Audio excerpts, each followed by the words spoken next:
Welcome to a new edition of the Famous Interviews with Joe Dimino. On this episode, we talk with survivor and author Terri Spitzer. She was the third of four children born to young parents determined to build a family. Unlike many little girls, she preferred playing football and baseball with her brother over dolls with her sisters. Her boundless energy and enthusiasm were channeled into academics and athletics, driven by a desire to prove her capabilities to herself rather than to show off. The medical journey she faced at 12 years old was challenging, but she was determined to keep her struggles private and earn her accomplishments through her own efforts. It's all in her book. Enjoy this story. It's great to meet you, and I'm looking forward to getting into your story. Thank you for having me. Yeah, absolutely. So before we get into your book and into your world, I want to know first and foremost, this 4 years ago, we were trying to figure this pandemic out and, how it was going to affect us and all of that went into it. How did you ultimately make it through the pandemic, and how did it change the way that you live your life? Well, in the end of 2018, my mother died. And so I had a lot of things to deal with in terms of that. And then the oncologist that had treated me for leukemia when I was 12 said, you need to write a book about your life because there are so many different things, not just medical, but trips I'd taken. And my mom and I were actually in New York on 9/11. We were down in Gramercy Park. And so we heard the first plane and saw the second plane. And so just a lot of different experiences throughout my life, good and difficult. But overall, I've had a great life. So if we put you in front of a bunch of third grade students at career day and someone wanted to know what you do today for a living, how would you answer them? I try to help other people if in need of help. In 2002, I experienced a medical experience that put me on disability. They had injected something into my head to try and block a nerve because I had chronic headaches from the brain tumors. And I went into cardiac respiratory arrest. So I was put on disability. But I try and get out there and do as much as I can, helping people that are limited and need assistance. So talk to me a little bit about what you wanted to be in the third grade. What was your dream? I wanted to go to college. I knew that in first grade. In third grade, I think I wanted to have a family, get married and have a family and everything. I loved playing sports. And loved the academics. My brother and sister were 5 and 6 years older than I was, and they hated school, and I couldn't wait to get to school and start learning things. I was just interested in so many different things. And as a kid, I tended to resonate more with adults than with kids because I like learning about their lives and their experiences. We had great grandparents, and I love hearing them talk about their stories and stuff. So where were you born and raised? What were some of these seeds that were planted into you early on that made you right? I was actually born in San Jose, only because my mom was too pregnant to come back to Denver. But I was raised in Inglewood and went to all the public schools in Inglewood. And then I went to Metropolitan State, it's university now, which is a downtown school, living at home. and commuting to that, which I thoroughly enjoyed. So, who's been a hero for you? Who's been someone that's been inspirational for you in your life? Some of the doctors, um, my family has been very supportive. Um, Anybody that is pursuing difficult times and trying to support them and give them the support that they need. So, if you can meet anybody on the planet right now that you find fascinating, interesting, who would you love to spend some time with? Oh, that's a tough living or not living. We could do both. We could open it up to the ghosts.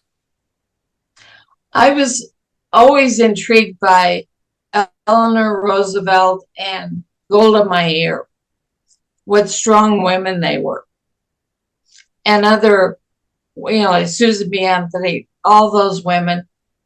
I got a chance to meet Billie Jean King she was at a function in the convention center in Denver several years ago, and she was a very nice lady. Um, I was impressed with their tenacity of getting things done.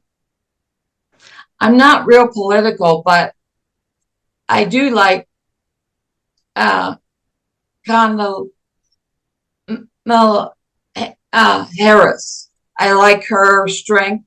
Yeah, And I also like Condoleezza Rice, who is very strong and very good at what she did.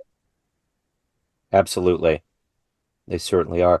So, talk to me a little bit about your motivation every day to get up to do the work that you do, to make the stories, to put your story out there, and to change lives. What is that for you every day to get up and do that? Um, I've let a lot of the people that I've been in touch with know that I've written a book. They know I've been through some medical things. Um, One of the things that I have let everybody know is that I didn't write this book to make money or to become famous. I wrote the book basically to make a difference and hopefully to inspire people that are going through difficult times like I did, to keep the faith and to keep moving along. Believe in yourself and utilize your support systems around you. What was that for you? What was it that allowed you to stay strong and to persevere and to get through it? What was ultimately the building blocks for you? I think part of it was when I was a kid, I differed from my siblings in that I set my own, I was very determined and I would set goals for myself to achieve, not to win awards or accolations or anything, but to prove to myself that I could do it. And that helped get me through, you can do this. But also, my doctors and some of the family members were very, very supportive. So, of all of these things that you've done and accomplished and evolved into in your life, what are you the proudest of? Probably the work I did with older individuals and then with younger individuals, as far as giving them an avenue to achieve their dreams, to accomplish things that they didn't think they could do. So, let's say you have a dream tonight. You run into a much younger version of you, say an 18-year-old version of you, and you could give that young version of you a piece of advice based on this life you've led, the wisdom you've gained along the way. What advice would you give your younger self? Be positive and look for assisting others, that you get more from giving than receiving, and that the concept of paying it forward that, you know, I worked in healthcare because I wanted to make, with my experiences, I wanted to make a difference in their lives and be able to make them the most that they could be. So, as a writer, I'm curious, going back to your childhood, what was the book that you read that resonated the most with you that either made you want to read more or become a writer? I had a really good first grade teacher, and she taught the phonics. And so we were reading seventh grade material in second grade. Um, and I loved reading some of the classics like Tom Sawyer and different, you know, stories like that or classics. But I also liked watching individuals that had successfully impacted people's lives. People like Eleanor Roosevelt and all the things she did for everybody else. And, you know, people that made a difference, not because they were going to make money out of it, but because they could make a difference, and the satisfaction you get from helping someone and watching them succeed in what they never thought they could do is worth more than any money you could receive. So, was it difficult for you to rehash parts of your life? And I know when you write your own story that you have to relive certain things. What what Yes. what was this journey like for you? Was it ultimately cathartic? Was it difficult? What was it like to actually put your life on paper? When I put it on paper the first time, it was okay. But then I had to keep re-editing the book. So it was like going back and re-experiencing all of that again.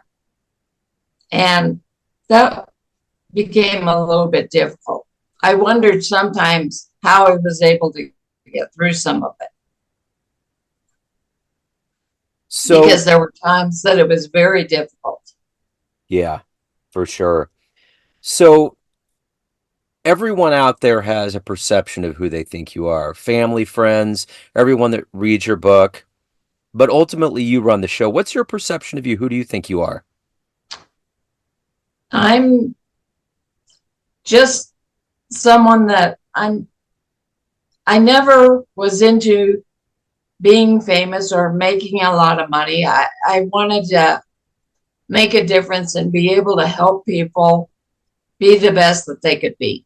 Um, and in whatever way that I could do that, be it young kids with autism or cognitive and developmental difficulties or older individuals that had strokes. Um, the benefit of seeing someone achieve something they never thought they could do was very important and very satisfying to me. So, what's been one of the best fan letters or responses you've gotten from your work? People saying how um, inspiring this has been, and that the idea that don't give up hope, that you can keep, even though, you know, you're told. When I was diagnosed with leukemia, um, the first thing they told me, it was all research. It was in 1975, and it was all research. They said, we don't have a cure for this. And the idea was, well, we'll put you on a regimen of 3 years of chemotherapy, and then once you go into remission, 3 weeks of massive doses of radiation to the head. So I knew I was in for a fight. But they also said that the prognosis was you have less than a 10% chance of living 6 months, which didn't hit me at first, But the more I thought about it, and actually, when I was diagnosed, I was just pleased that there was something wrong with, because gradually I was getting weaker and weaker. Then in May, I started running a temperature and developing a sore. And everybody kept saying, you're just not trying hard enough. You're being lazy. And I was just glad that there was a reason that I was feeling that way. So when they said that you have leukemia, it was like, oh, there is something going on. So that was my first reaction. And then down the line, I got to thinking about it a little bit more.